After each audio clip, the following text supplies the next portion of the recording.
প্রতিদিন মাত্র 10 মিনিট ব্যবহারে অ্যাজমা, শ্বাসকষ্ট, হার্টের প্রবলেম সহ 50টি রোগের ঝুঁকি থেকে নিরাপদ রাখতে জাদুর মতো কাজ করবে স্পাইরোমিটার নামের এই ব্যায়ামের যন্ত্রটি। যারা নিয়মিত ব্যায়ামের সময় পান না, শহরে বসবাস করেন যেখানে বায়ু দূষণের পরিমাণ বেশি, যাদের ধূমপানের অভ্যাস আছে, অ্যাজমা, শ্বাসকষ্ট, ফুসফুস সংক্রান্ত রোগে আক্রান্ত, তাদের অবশ্যই এটি ব্যবহার করা উচিত।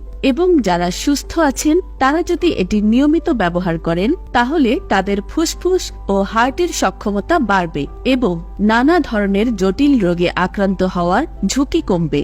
ভারতের স্বর্ণপদকপ্রাপ্ত বক্ষব্যাধি বিশেষজ্ঞ অঙ্কুশ হাজরা, ডক্টর রজত চৌহান, ডক্টর দীপন কুমার সহ বিশ্বের বিভিন্ন দেশের বিশেষজ্ঞগণ এটি ব্যবহারের জন্য বিশেষভাবে রেকমেন্ড করেন। এটির ব্যবহার অত্যন্ত সহজ ও নিরাপদ হওয়ায় ছোট থেকে বয়স্ক সবাই এটি ব্যবহার করতে পারবেন। উন্নত বিশ্বে এটি ব্যাপকভাবে ব্যবহৃত হয়। আসুন দেখা যাক এটি কিভাবে ব্যবহার করে।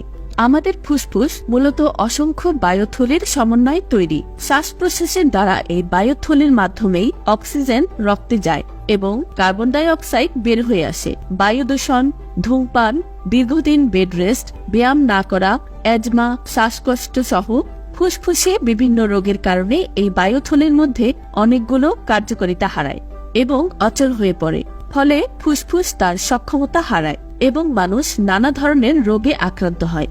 এই স্পাইরোমিটারটি ব্যবহার করলে ফুসফুসের বায়ুথলিগুলো সচল হয়, ফলে ফুসফুস থাকে পূর্ণ কার্যক্ষমতা সম্পন্ন।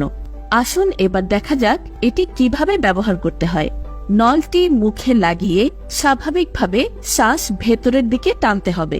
এমনভাবে টানবেন যাতে নিচে থাকা বলগুলো একে একে উপরে উঠে যায়। এভাবে 2-3 বার করুন। প্রতিবার বলগুলো কয়েক সেকেন্ড ধরে তুলে রাখুন। এবার স্পাইরোমিটারটি উল্টো করে ধরুন। এবার মুখে নল লাগিয়ে জোরে ফু দিতে হবে।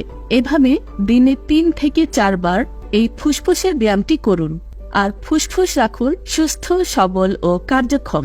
এটি নষ্ট হয় না, তাই একবার কিনলে আজীবন ব্যবহার করতে পারবেন। তবে আর দেরি কেন?